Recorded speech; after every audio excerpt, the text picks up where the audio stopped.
কে লেগে যে বিয়া করছিলাম আল্লাহ জানে। আমি বিয়া তো মরছিলাম তো না জানি কত কিছু। বিয়া কইরা যে 5-7টা পুলাহান যে আল্লাহ দিল, ওখানে এদিকে কামাই করে খাওয়ার লাগে, কাপড় চোপড় বরণ পোশাক লেয়া পড়া আমার এখন পিন্দা কুলায় না। একবার মন রায় কয় গলায় দড়ি দিয়ে মরে যাই। রাত পলে চাল কিনুন লাগে 8 বাজার তরকারি। হাই আল্লাহ, কি এর বলে সংসার, এগুলা সংসারই? হ্যাঁ, এগুলা সংসার কয়? হ্যাঁ, গরিবের জীবন শাক কচু ডাল খাইয়া জীবন কাটাই লাগে। আমার একবার মনটা কয় আমি কি করি?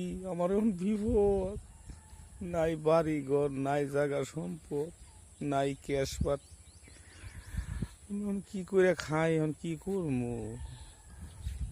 চুরি করে খাইলেও তো মাসের দলে তো 8 বাইরে ভাঙ গেলাম। চুরি তো করা হইতাম না, চুরি করা গেলে তো ট্রেডিং দিন লাগে।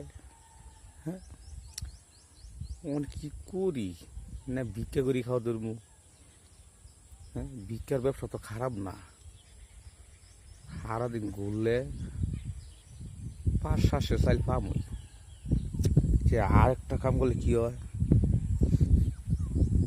পালা পাঞ্জাবি গাই দিয়া তোজ বিয়াতে জটটা লাড়ি নিয়া ধরবে সাজ্জা মাথা ফার্গি ফুর্গি বাঁধতে গেলে,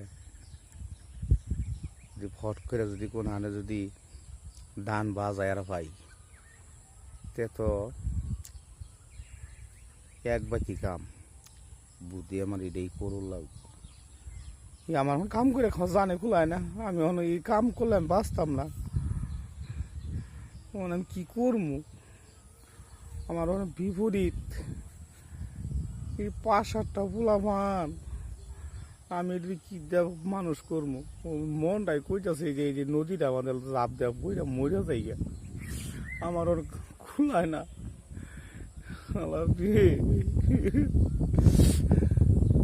বুদ্ধি আমার ওটাই করে লাগবো দরবেশ। যদি কোন কাম করে আর হয় তেলেই কাম।